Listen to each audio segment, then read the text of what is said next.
Shalom, shalom bien-aimés, soyez bénis et que la grâce même du Seigneur Jésus demeure encore sur vous. Je bénis le nom du Seigneur pour cette opportunité qu'il me donne de partager quelque chose avec vous.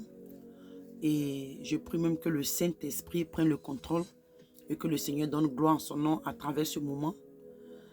Et au nom de Jésus, bien-aimés, je viens à travers cette vidéo, j'aimerais m'adresser humblement à nos prophètes, voilà, à nos prophétesses, surtout nos prophètes, ceux-là à travers qui Dieu parle beaucoup aux nations. Et je viens faire cette vidéo-là inspirée par l'Esprit de Dieu parce que j'étais en train d'écouter un prophète qui est en train de donner les prophéties, ce que Dieu lui avait donné comme prophétie sur les nations. Et il parlait avec joie. Il parlait et les nouvelles qu'il donnait, ce n'étaient pas des nouvelles positives, hein, c'était négatives, les malheurs, ce qui allait arriver, les troubles, les coups d'état, tout ça. Et quand j'étais en train de l'écouter, l'Esprit de Dieu me dit, tout ce qu'il est en train de faire, il est en train de dire là, c'est juste pour que les gens sachent que, oh, il prophétise, ça arrive. Mais il ne se soucie pas de la douleur que mon peuple va traverser ou mon peuple est en train de traverser. Il est en train de faire ces prophéties-là pour que les gens l'applaudissent pour dire, oh oui, c'est lui, il a donné telle prophétie, c'est arrivé. En fait, il y a une guerre de prophéties sur les réseaux sociaux entre les prophètes. J'ai dit, il dit, oui, il y a une guerre. Celui-là avait dit, oh, c'est moi qui prophétise. Moi, quand je prophétise, ça arrive. C'est-à-dire que, en dessous, le Seigneur connaît les cœurs. Chacun maintenant est en train de dire, oh, moi j'ai prophétisé tant c'est arrivé, j'ai prophétisé tant c'est arrivé. Donc maintenant, ils ne sont pas en train de se soucier les douleurs que les peuples, les nations, c'est que ils n'ont pas, ça ne leur dit rien. Voilà, ils veulent juste être applaudis. Donc quand le Seigneur m'expliquait un truc comme ça, j'ai dit waouh. Donc vous voyez l'esprit qui est maintenant en train de rentrer dans cette histoire des révélations, des prophéties dans les derniers temps. Dieu connaît les cœurs. Donc quand il m'a dit ça, moi je me suis déconnecté, je me suis déconnecté de ce prophète-là automatiquement. Je n'ai plus écouté le reste. Donc le problème de Dieu, c'est pas que donner les prophéties est un problème, puisque si c'est lui vraiment qui vous les révèle. Mais il ne faudrait pas que ça soit un sentiment pour que les gens sachent que, oh, moi j'ai prophétisé tant ça arrivé. Même au temps de Bédier, le président Bédier, le président président Bédier. Les gens, non, moi j'ai donné tes révélations, ça arrivé. En fait, les gens prennent ça avec joie. C'est comme une concurrence dans le milieu prophétique. Et cela ne plaît pas à Dieu. Et ce que le Seigneur m'a fait comprendre, il dit que même au temps de Jérémie, Ézéchiel, Daniel, Néhémie, ces hommes-là, c'était des hommes de prière. Quand même Dieu les utilisait pour révéler les choses à la nation, ces personnes-là portaient le fardeau des nations. Moi, j'ai connu un homme de Dieu dont je préfère taire le nom. Cet homme-là, je l'ai un peu côtoyé. Le Seigneur lui parlait beaucoup de la nation. C'est quelqu'un aussi qui priait beaucoup pour la nation. En fait, c'est ce que le Seigneur demande. C'est quelqu'un qui priait beaucoup, qui intercédait beaucoup. Voilà.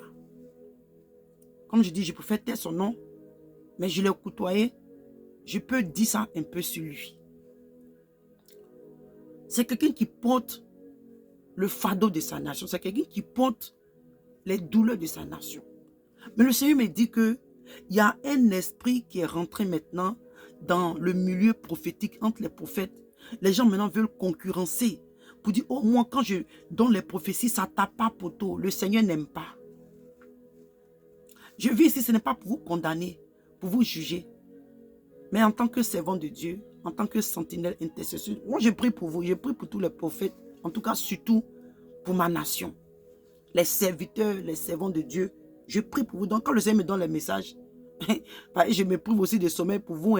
Donc quand le Seigneur me donne les messages, je dois vous dire, mais dans l'humilité.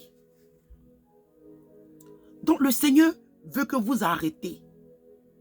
Quand le Seigneur vous donne les messages, et comme je dis, le Seigneur m'a fait comprendre, il dit que quand il vous donne les messages, regardez un peu comment les prophètes, au temps des prophètes, comment est-ce qu'ils véhiculaient les messages et comment ils se sentaient, parce qu'ils avaient le fardeau des âmes, ils avaient le fardeau des nations.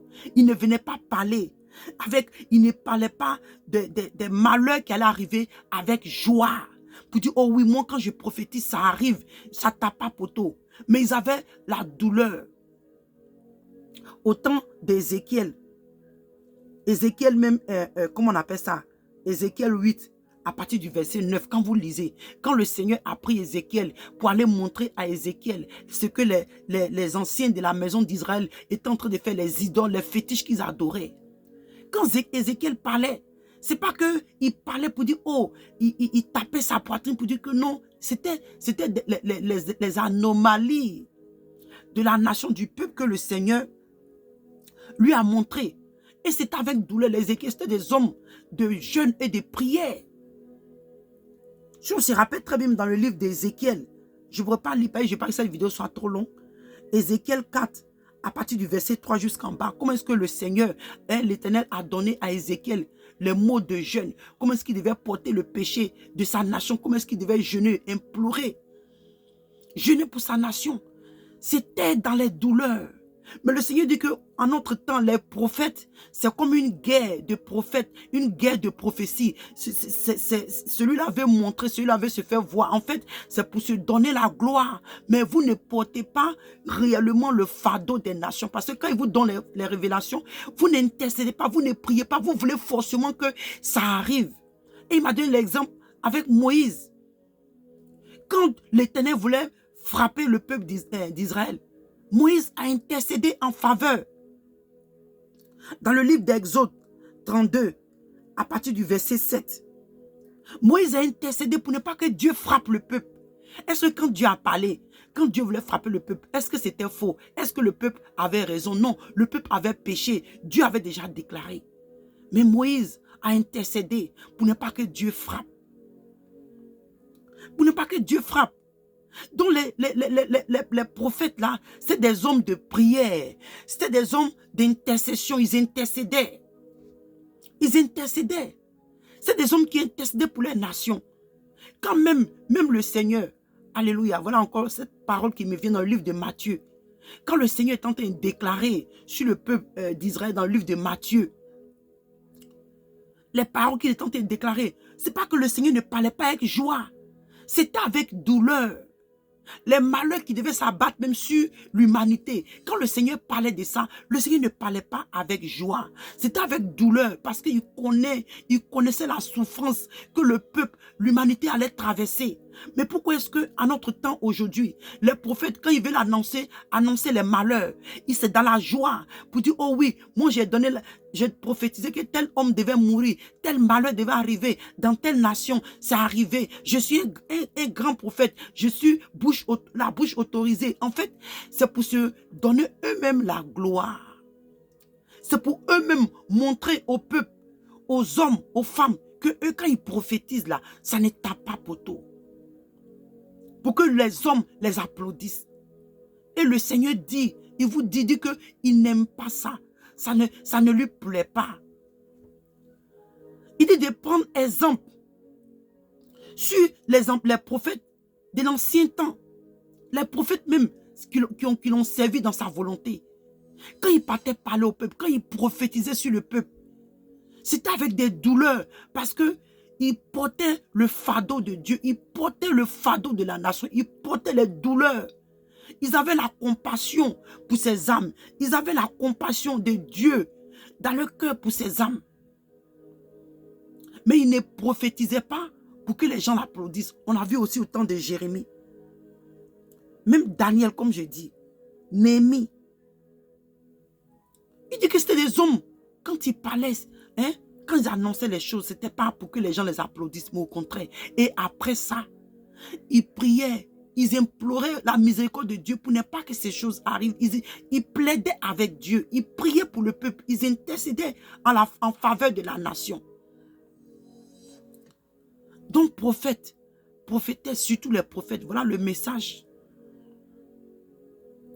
que le Seigneur vous donne, d'arrêter cette concurrence qui est en train de se manifester à la fin des temps dans le milieu des prophètes, pour se faire voir,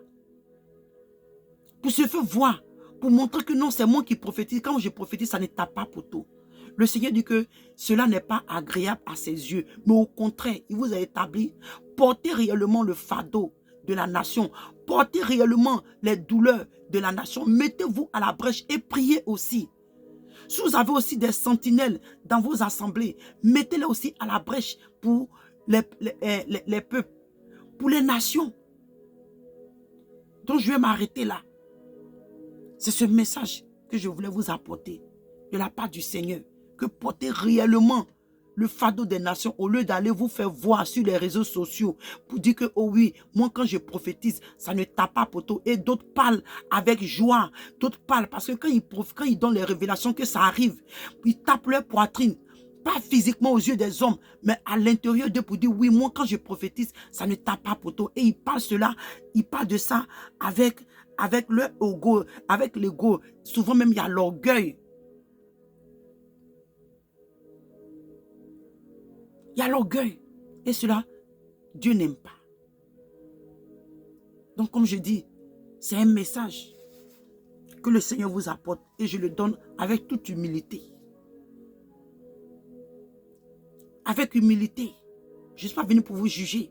Mais selon que l'Esprit de Dieu me donne ce message, c'est comme ça que je viens le véhiculer. Donc, que le Seigneur vous bénisse. S'il vous plaît, faites la volonté parfaite de Dieu. Ne courez pas en vain. Il ne faudrait pas, après avoir fini de courir, servir Dieu en tant que prophète et vous allez être rejeté à la porte. Donc que le Seigneur vous bénisse et shalom, shalom.